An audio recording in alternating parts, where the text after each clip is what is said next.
We got big news, not only in the world of crypto, but specifically Bitcoin, and more specifically, the spot Bitcoin ETF. Just so you know, at the point that I'm filming this, Bitcoin's looking good. Not only did it have its breakout fake out, which led to a real breakout, then we had some volatility when there was that weird report from Matrixport of like, it's not going to get approved, but then people realized that it was BS, so it saved itself at the trend line, and now we're looking strong at 45,000, looking for really what I'm looking for in the short term, and I'm not really an active trader of Bitcoin, but what I'm looking for is that test of the $48,000 to $50,000 level.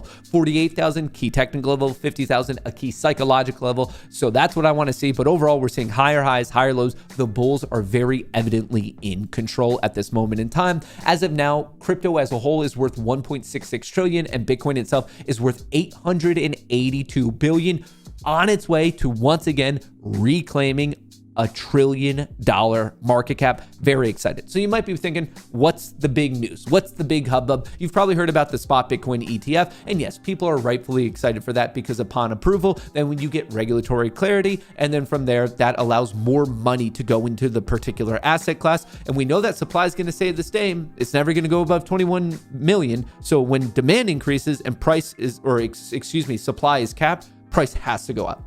So this is setting up a very interesting situation of who's going to be the leader. Who within Wall Street is going to be leading the Bitcoin ETF? Who is going to get the most money? And also, what are the implications going to be for the APs, the authorized participants, such as JP Morgan, Goldman Sachs, but then also the custodian, Coinbase. And this is something that I don't really see many people talking about, but the way we're seeing the ETF pricing wars play out, there could be, at least in the short term, some adverse, some negative, some bearish impacts on Coinbase. So I just want to share this with all of you. So just hear me out for a second. So early this morning, to kick off the week, and remember, we are supposed to hear from the SEC, Gary Gensler, about what is going on. Is it approved? Is it denied? By January 10th, this Wednesday. So that's exciting because we only have a couple days till that actually plays out. And then this Friday, we're going to hear from BlackRock with their earnings. So that's going to be 2 days after. And I'm assuming by then they'll have a lot of commentary on the approval and or potential denial. Before we keep going, I just want to let you know that I think there's a very, very high chance that a swath of these spot Bitcoin ETFs are all approved at once. I think there's a very, very high chance of that. But anyway, here's the latest news. The fee for BlackRock's Bitcoin ETF will be 0.3% as per their just filed S1. This is much cheaper than predicted. Life just got a lot tougher for everyone else. The ETF Terradome is no joke, and they are throwing it down like it is a serious Terradome. So that came out. Everyone's like, okay, where's BlackRock coming in? Are they going to be expensive? Are they going to be cheap? This is definitely on the cheap side, but the story did not end there. I spoke too soon. Low water mark. ARK and 21 shares are going to 0.25 and no fee for the first 6 months or until $1 billion in assets. So this is just the actual S1 filing from both ARK and 21. So basically, BlackRock came in and said, hey, we're going to be cheap. And then these companies saw and they're like, no, we're going to be even cheaper. Everyone is just vying for that number one spot of why you should put your money with them and not elsewhere. And obviously, one way you could do that is entice potential investors by giving them the cheapest fees. So no fees for the first 6 months or until $1 billion in assets. And after that, it only goes up to 0.25, but no, did not stop there. Van Eck is in at 0.25 in 1 hot minute. Fidelity's 0.39, which when we were all concluding last week's of trading, that was the best one. But now all of a sudden, it's all gone upside down. In 1 hot minute, Fidelity's 0.39 went from wow, cheapest in the group, to mid. Although Fidelity has a distribution capability that many others don't, it's just a lot of people keep their money on Fidelity. So 0.39, now it was one of the cheapest to now it's mid-tier. And actually, as of this morning, Grayscale is actually the highest, I believe, at 1.5%, but it didn't even stop there. This all played out this morning. Justin, Bitwise Bitcoin ETF filing new at the lows of 0.24.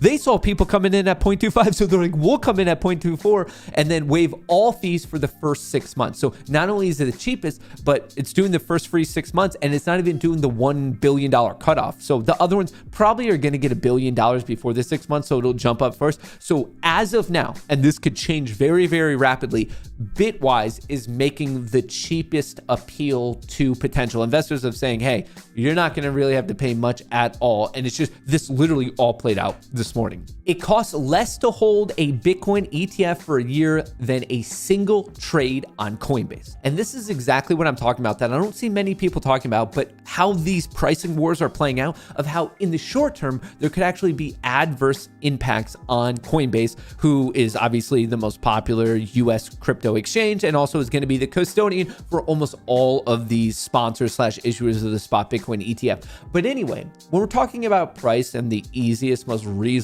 way to get yourself some Bitcoin, it costs less to hold a Bitcoin ETF for a year than a single trade on Coinbase. 40 to 60 bips versus 25 bips for a retail size trader. The ETF Terradome has arrived.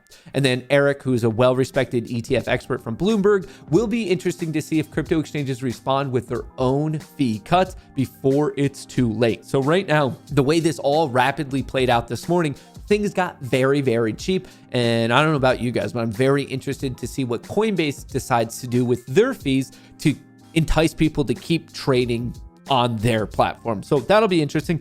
But one important caveat just before we wrap this all up, please understand that if you own Bitcoin via an ETF, you don't actually own Bitcoin. Not your keys, not your coin. For example, these spot gold ETFs, you own the ETF, but it's a depository receipt. And then the company, the issuer, they go out and they buy it. So it's backed appropriately, but you're not actually the owner of the gold. You're the owner of the ETF. And that will be true also in the Bitcoin case. So for me, I'm not buying the ETF. If I want Bitcoin, I'm just going to go buy Bitcoin, but that's because I have my own wallets. I'm familiar enough with the tech ecosystem to make it easy and safe. But I just want to let everyone know that if you own the ETF, you're the owner of an ETF, which happens to own Bitcoin. So there's a layer in between you. And it is an important concept in the world of crypto of not your keys, not your coin. So I just want to share that with all of you, that they're not exactly the same thing. Owning your own Bitcoin when you have access to it is a bit different than owning an ETF that owns the Bitcoin. So just want to share that with all of you. But as of now, this week is obviously starting to look like it's going to be an immensely volatile, exciting, hopefully bullish week in the world of crypto, more specifically Bitcoin. And I'm sure in the near future, we're going to have even more breaking news, hopefully, fingers crossed, on the approval of a spot Bitcoin ETF.